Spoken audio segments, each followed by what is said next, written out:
Hello everyone, welcome to my channel. I hope everyone is having a wonderful day. Before starting the video, please go ahead and hit the subscribe button. And keep this video. I like her. Let's go start now. Why Warriors shooting woes are exacerbated without Steph Curry. Golden State Warriors struggle to make perimeter shots against the Timberwolves without Steph Curry. The Warriors know they're a vastly different team without Steph Curry in the lineup, simply unable to replicate the kind of offense the two-time NBA scoring champ has been known to create throughout his Hall of Fame caliber career. But the Warriors also know that to give themselves a chance against the Minnesota Timberwolves, they'll still have to generate more quality looks from beyond the arc than they did Saturday. After a cold shooting first half, the Warriors finished 10 for 23 on three-point attempts in a 102-97 loss to the Timberwolves in Game 3 of their Western Conference semifinal playoff series at Chase Center. For the first time since Baron Davis and Stephen Jackson wore the uniform during the team's We Believe era, the Warriors failed to make a three-pointer in one half of a playoff game, going 0 for 5 in the first 24 minutes. "It's hard to generate threes," Warriors coach Steph Curry said. "You have to gain an advantage and get rotations. It's hard for us to do without Steph." No NBA team averaged less than 31 three-point attempts per game this regular season.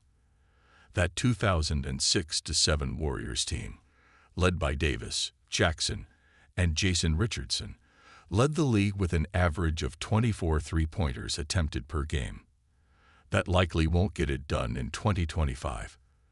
The Warriors' 23 three-point attempts were well off their postseason average of 41.8, as they relied more on Jimmy Butler and Jonathan Kuminga getting to the basket and scoring in transition. Butler scored 33 points, and Kuminga scored 30. However, the Warriors were 35 for 81 from the field, and now Minnesota has a 2-1 series lead going into a near must-win for the Warriors in Game 4. "Jimmy obviously is creating plenty, but it's different," Kerr said. "It's not the same level of stretching the defense out like Steph does, so we got to find ways to score more, to try to generate more shots, and we'll look at the tape and figure that out."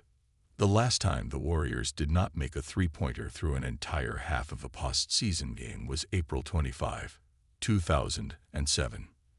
That day, Golden State did not make a shot from beyond the arc in the second half of their opening round series against the Dallas Mavericks and lost 112-99 in Game 2. The Warriors would go on to upset the top-seeded Mavericks in 6 games.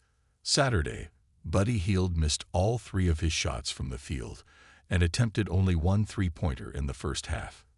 He didn't want to force shot attempts and take the Warriors out of rhythm, as they held a 42-40 lead at the break.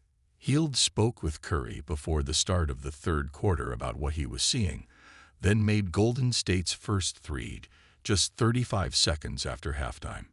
Hield went 4 for 8 on three-point attempts as he finished Saturday with a hard-earned 14 points. "I think just talking to Curry at halftime, I was able to get shots off in the second half," Hield said. "Just reading the defense, like I'm getting the Steph rules right now. I told him, I see what you go through. But it's fun. That's why it's a 7-game series. It's always a challenge, and you've got to overcome these challenges." The Warriors made 5 of their first 8 three-point attempts in the third quarter, with Butler making 1 with 2:04 left to give Golden State a 67-62 lead. That's about as good as it got for Golden State, which lost the lead midway through the fourth quarter and never recovered. "You can't suddenly install a new offense in one day," Kerr said.